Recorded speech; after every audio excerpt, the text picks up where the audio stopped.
Je m'appelle Olivier Meignier, j'ai 65 ans et je suis capitaine du Trauma-Barque Le Français. J'ai toujours été d'abord passionné par la découverte maritime, l'exploration polaire. Donc j'ai lu énormément de livres parce que ça commence comme ça quand on a 15 ans.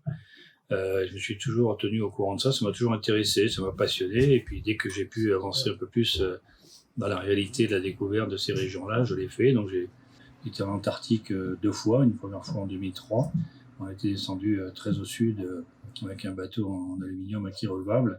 On est descendu à pratiquement 70 degrés sud, pas tout à fait, 69-37. On a buté sur la banquise, mais c'est très très bas. C'est certainement une des positions les plus au sud atteintes par un voilier en Antarctique. Voilà. Puis ensuite, en 2006, j'ai participé comme navigateur à l'expédition Salut au Grand Sud avec Isabelle Autissier et Eric Orsena. On a été également en Antarctique, à l'île d'Éléphant, etc., en mer de Weddell. Et en tant qu'expédition dans les zones polaires, de 2015 à 2018, j'ai participé à 2 nouvelles expéditions, plutôt axées alpinisme et mer, sur la côte est du Groenland. Le but, c'est pas de prendre les mêmes risques que les risques que prenait Charcot avec son français ou son pourquoi pas, et puis les autres explorateurs polaires, parce que là, ils engageaient carrément la survie du bateau, accessoirement, éventuellement la leur. Donc là, c'est pas le but, il s'agit pas d'habiller le bateau, encore moins de le casser et de le voir disparaître. Donc il faut mettre sur pied une expédition qui répond à tout un tas de critères d'aujourd'hui, et dont le premier, c'est bien évidemment de ramener le bateau et l'équipage entier. Et ça me paraît très très très faisable de la façon dont on va le proposer.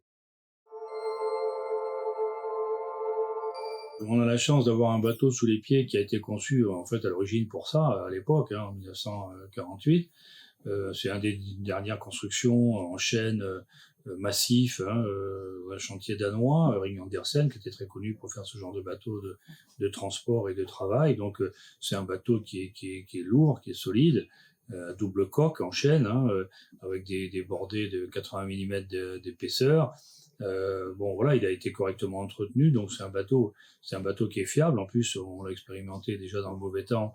On sait que c'est un bateau qui a une stabilité qui est tout à fait correcte. On le sent à ses réactions, etc. En dehors des calculs, bien sûr, qui ont été vérifiés par le Bureau Veritas, etc., qui a validé tout ça. Voilà. Mais alors pourquoi le français ? Parce que c'est une opportunité, parce que aujourd'hui j'ai la chance d'en être le capitaine. Et puis l'expédition qu'on prépare, elle est marquée de cette prudence et de cette expérience, tout en autorisant une incursion dans les glaces, mais calculée, mesurée, qui permettra de faire des images extraordinaires, etc. Voilà.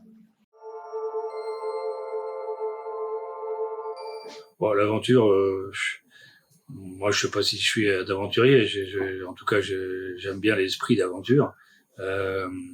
Voilà, je me suis lancé par exemple dans la construction d'un premier voilier en acier de 10 mètres à l'époque où j'étais élève à l'école de la marine marchande au Havre. Ça m'a demandé 5 ans pour le construire. Je suis parti après pendant 2 ans naviguer en solitaire autour de l'Atlantique. Après les bateaux, j'en ai eu 6. Je viens de vendre le 6e, j'en ai construit plus de la moitié.